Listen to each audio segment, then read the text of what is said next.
안녕하세요. 주식 분석가 달수입니다. 자, 금일은 에코프로와 테슬라에 대해서 말씀드릴 건데요. 자, 에코프로 같은 경우는 제가 이전 시간에도 500배 올랐기 때문에 앞으로 계속 하락한다라고 해서 실제로 하락하고 있죠. 그 와중에 올라가면서 물량을 정리하면서 낚시한다고 했죠. 실제로 목요일 같은 경우 5.42% 급등을 시킨 다음에 향후에 7.8%까지 하락을 시켜버렸죠. 그래서 잘 보시면 에코프로가 80만원대에서 벌써 50만원대까지 내려왔는데 사실 사람들이 쉽게 이 종목을 포기하지 못해요. 제가 특정 해마다 대시세를 내는 종목들의 사례에 대해서 말씀드렸고요. 실적으로 절대 올라가지 않는다고 했어요. 투심이죠. 말 그대로 방송들이 이 종목에 대해서 유난히 얘기를 많이 할 때가 고점이에요. 이때부터 이때까지 전 국민들이 에코프로를 모르면 간첩일 정도로 그러면서 에코프로가 실적 봐라 올라간다 더 좋아진다 실적이 막 2배, 3배, 4배, 5배, 10배 이런 식으로 성장하는데 앞으로 주가가 100만원 넘어야 하는 거 아니냐 라고 얘기하는 순간부터는 경계를 해야 됩니다. 사람들이 환상을 보기 시작하는 순간부터는 그런 종목들이 고점이다. 그래서 제가 이제 이 종목은 도망갈 준비하시라고 말씀드렸고요. 지금부터 계속 또 내려가진 않습니다. 목요일 같은 경우도 마찬가지로 5.42% 급등이 나왔죠. 이게 계속해서 낚시 바늘을 던집니다. 던지는 족족 개미들은 걸려듭니다. 왜냐하면 여기서 내려가면서 자기 주식이 떨어지니까 사람들이 떨어지면 팔기는커녕 물타기를 공격적으로 하기 때문에 그러한 심리를 있는 자들은 정확히 이용한다는 거죠. 그래서 이런 부분 절대 이용당하지 마시고요. 제가 이전 시간에서도 삼성전자, 구만전자 고점입니다 라고 말씀드려도 안 믿는 것처럼 에코프로의 미래는, 전기차의 미래는 내가 투자한 돈을 불려준다 라고 생각하시는데요. 삼성전자, 구만전자일 때도 많은 사람들이 종목에 사랑에 빠졌죠. 그 다음에 이전에도 시젠 같은 종목도 마찬가지로 제가 이 종목을 비유하면서 정말 많이 설명드렸는데요. 최대 실적은 잠깐이고 그때뿐이다. 내려갔다 올라갔다 내려갔다 올라갔다 요 과정을 반복하다가 결과적으로 이렇게 간다고 했는데요. 바로 이 차트가 에코프로의 미래를 정확히 보여줄 겁니다. 그래서 여전히 에코프로를 맹신하시는 분들이 있는데요. 자, 지금 계속 떨어지지만은 않아요. 실제로 목요일날 5.5%가량 급등을 했듯이 이게 또 낚시질을 계속하는 과정에서 또 급등이 나옵니다. 이게 이렇게 떨어지는 게 아니에요. 절대로. 특정 구간이 딱 오면 갑자기 급 반등하는 이 시점이 옵니다. 그러면 여러분들은 과감없이 털고 나와야 됩니다. 이걸 가지고 장기 투자 어쩌고 저쩌고 전기차 어쩌고 저쩌고 하지 마세요. 예전에도 제가 테슬라 말씀드려서 많은 분들이 수익 잘 냈다. 정말 고맙다고 많이들 말씀하셨죠. 자, 실제로 테슬라가 제가 예측한 대로 떨어지고 떨어졌잖아요. 그래서 이 와중에 오르막 요게 뭐라고 했죠?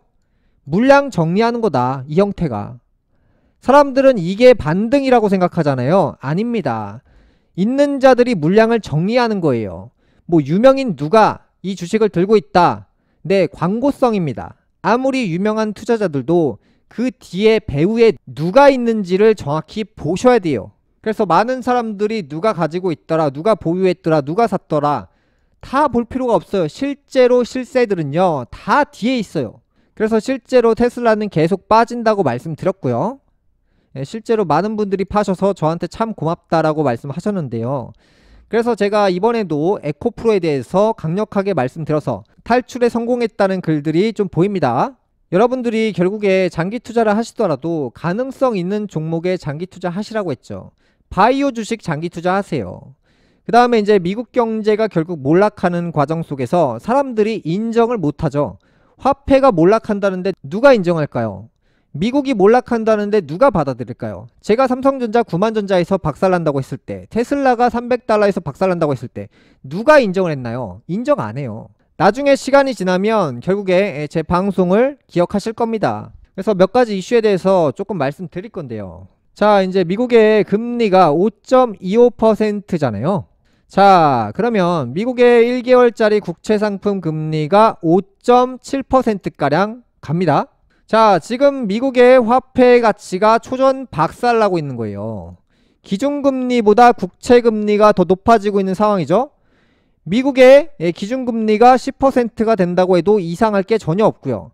예전에 미국 금리가 0%대에 있을 때 제가 금리가 5에서 7% 넘어간다고 했을 때 많은 사람들이 개소리다 라고 말하셨죠. 자, 이제는 조금 믿으시겠나요? 기준금리가 10%를 간다고 해도 전혀 이상할 게 없고요.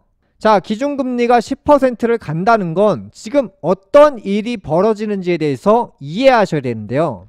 이게 뭐냐면, 자, 이제 금리가 10%를 넘게 된다. 그러면 화폐의 양이 매년 10%씩 증가한다고 이해하시면 돼요. 만약에 100달러가 있습니다. 1년 뒤에 가치가 90달러가 되고요. 1년 뒤에 가치가 80달러가 되는 원리를 가지고 있어요. 그러니까 화폐의 가치가 초전 박살난다는 거예요. 여러분들이 지금부터 이해하셔야 될 포인트가 금리라는 것은 1년 뒤에 화폐가 그만큼 늘어나기 때문에 화폐가 10%가 늘어나면 실제 화폐의 가치가 10% 다운이 된다. 화폐의 양이 늘어나면 실제 가치가 폭락을 한다. 이게 지금 무슨 말이에요? 여러분들이 보유하신 자산이 매년 10%씩 하락할 확률이 매우 높다는 거예요. 그래서 이제 금리가 올라간다는 게 뭐예요? 이런 금리가 급등한다는 게 뭐예요? 화폐의 양이 금리만큼 늘어난다. 화폐의 가치가 금리만큼 떨어진다. 물가가 초급등을 한다는 거예요. 물가가. 금리가 오르면 올수록 물가가 초급등을 한다는 거예요. 자, 여러분들이 90년대 인근에 최저시급이 얼마였죠? 대략 500원이었어요. 690원 정도 했는데요. 지금 현재 대략 1만원 정도 하잖아요. 최저시급이. 그러면 요게 이제 20배 정도 상승했죠. 그 다음에 90년대 과자가 50원이었는데 그게 지금은 대략 1000원 정도 돼서 20배 상승했고요. 그때 당시 1억원짜리 아파트가 지금 20억 합니다. 최저시급, 금리, 물가, 아파트 가격 결국에 비슷하게 움직이거든요. 그런데 앞으로는 좀 트렌드가 바뀝니다. 이게 옛날 걸 대입해서 아파트가 계속 올라간다? NG입니다. NG. 투자의 방향이 바뀌어요. 지금은 예전처럼 뭔가 극한적으로 돈이 생기면 부동산만 사야 된다. 이런 시대가 아니라 국채도 살 수 있고 주식도 살 수 있고 채권도 살 수 있고요. 음원도 살 수 있고요. 비트코인도 살 수 있고요. 투자 분야가 다양해진 만큼 예전처럼 화폐의 가치가 하락한 만큼 부동산이 올라가는 사례는 발생하지 않을 거예요. 부동산 시대가 제가 몰락한다는 이유가 부동산으로 가야 될 화폐들이 다른 쪽으로 가고 있다는 거예요. 예를 들어 이제 금이나 비트코인이나 국채나 이런 식으로 다양한 경로로 퍼지기 때문에 퍼진 만큼 부동산은 수혜를 받기는커녕 위기를 경험할 거예요. 거기다가 왜 부동산이 몰락하냐면 전세나 월세 제도가 앞으로 붕괴가 될 거예요. 그러면 전세나 월세 보증금을 받아서 사실 부동산을 투자한 거잖아요. 도움닫기 한 거잖아요. 근데 전세 제도라는 게 없어지면 도움닫기 했던 돈들이 다 증발한다는 거예요. 그게 무슨 말이냐? 돈이 빠져나가기 때문에 부동산은 버틸 수가 없다는 거예요. 지금 시세가 말 그대로 화폐만 가지고 1억원이 있는 사람이 1억원짜리 사서 올랐다면 앞으로도 오를 가능성이 있는데 지금 전세 자금을 이용해서 레버리지가 한 번 더 사용한 거예요. 대출 플러스 전세 보증금까지 사용해서 부동산을 지탱해서 올렸는데 그 자금이 빠지면 화폐의 양이 늘어나도 가격은 오르기가 어려워요. 이런 관점으로 이해하시고 투자를 하셔야 되는데요. 그래서 지금 물가가 초급등을 하고 있다. 금리가 오른 만큼 화폐의 가치는 떨어진다. 금리가 5% 인근 때니까 매년 화폐의 가치는 5%씩 하락한다. 그래서 원래 감자를 샀을 때는 1달러를 주고 사죠. 근데 금리가 5%라는 게 뭐예요? 감자를 사게 될 때 1달러 플러스 금리 5%까지 붙여서 더 줘야 된다는 거예요. 말 그대로 여러분들이 갖고 있는 물건이라고 생각하면 돼요. 감자 상인이 있는데 감자 상인한테 내 물건을 주면서 서로 바꾸는 거예요. 그러면 이게 굳이 달러가 아니더라도 고구마를 가지고 있으면 고구마랑 감자랑 1대1로 바꿀 수 있는 개념이고요. 만약에 특정 사유로 고구마가 많아지잖아요. 많아지면 좋아지는 게 아니에요. 화폐가 많아지면 좋아지는 게 아니라 6개가 돼버리잖아요. 그러면 감자는 3개잖아요. 그러면 감자 1개당 고구마 2개랑 바꿔야 돼요. 자, 만약에 화폐가 한 장이었습니다. 그러면 한 장당 감자랑 1대1로 1개씩 바꿨다고 가정을 합니다. 근데 갑자기 바이든이 화폐를 2배로 찍어냅니다. 그러면 감자 1개당 화폐 2장을 줘야 되는 상황이 오는 거예요. 이게 뭐냐면 금리가 오르면 오를수록 화폐의 가치가 떨어진 만큼 화폐가 늘어난 만큼 더 줘야 되는 거지, 화폐가 늘어났다고 부자가 된 건 아니에요. 그래서 여러분들은 지금부터 뭘 하셔야 되냐, 지금 금리만큼 여러분들의 자산이 하락하는 거예요. 1년에 5%씩 화폐의 가치가 떨어지는 겁니다. 그러면 여러분들은 1년에 5%대씩 화폐를 늘려야 돼요. 그래야 본전인 거예요. 근데 만약에 여기서 더 패스트 모드를 쓰면 바이든이 멍청한 짓을 지금 하고 있죠. 금리를 지금 10%대로 향해서 가고 있죠. 그게 뭐냐, 화폐의 가치가 10%씩 줄어들기 때문에 물가가 10%가 더 오르게 될 거예요. 그래서 이 사태가 매우 심각하다 보니까 많은 국가들이 지금 금을 모으고 있죠.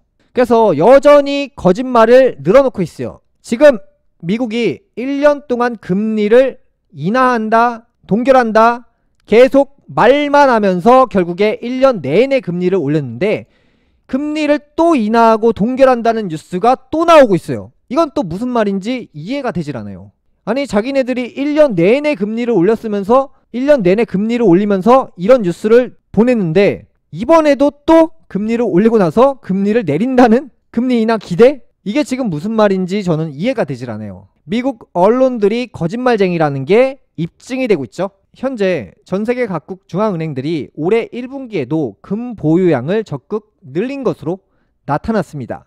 전년 동기 대비 176% 급증한 규모인데요. 전세계 중앙은행들은 지난해부터 금 매수를 빠르게 늘리고 있는 모습입니다. 바이든 미국 대통령 국정 지지율이 역대 최대치인 36%까지 떨어졌습니다. 유권자들은 특히 경제 문제를 해결할 관리자로 바이든 대통령보다 트럼프 전 대통령을 선호했고요. 작년 말 기준 자영업자의 대출 잔액이 1,000조 원을 넘어서고 있습니다. 저는 이 문제로 인해서 이 부채가 전부 해결되는 과정 속에서 경제가 침몰하고 장기 침체로 들어갈 확률이 매우 높다고 생각되고요. 사람들은 그러잖아요. 당장 무언가 해결될 거라고 생각하는데요.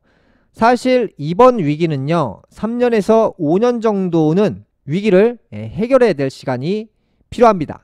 실제로 저 같은 경우는 2020년도 경제의 호황기 주식을 꼭 사야 되고 영끌해야 되는 시기라고 강력하게 여러분들에게 긍정론만 얘기했던 사람이에요. 제가 21년도부터 경제가 박살나면서 부정론자가 된 것뿐이지 실제로 저는 경제가 좋아지면 좋은 얘기만 하고요. 경제가 나빠질 것 같으면 나쁜 얘기만 하는 사람이에요. 자, 이제 앞으로 해고 열풍이 분다라고 했습니다. 카카오 같은 경우는 전체 직원 수가 분기 기준으로 4년 만에 처음 감소했는데요. 지금 대기업의 매출 하락과 영업이익 순이익 하락, 그 다음에 직원 해고 열풍이 본격적으로 시작될 겁니다. 우리가 오르막을 열심히 경험했잖아요. 이제는 내리막에 대해서 우리가 인정하고 배울 시기가 왔습니다. 금일 방송 여기까지 하겠고요. 다음 시간에 뵙겠습니다. 감사합니다.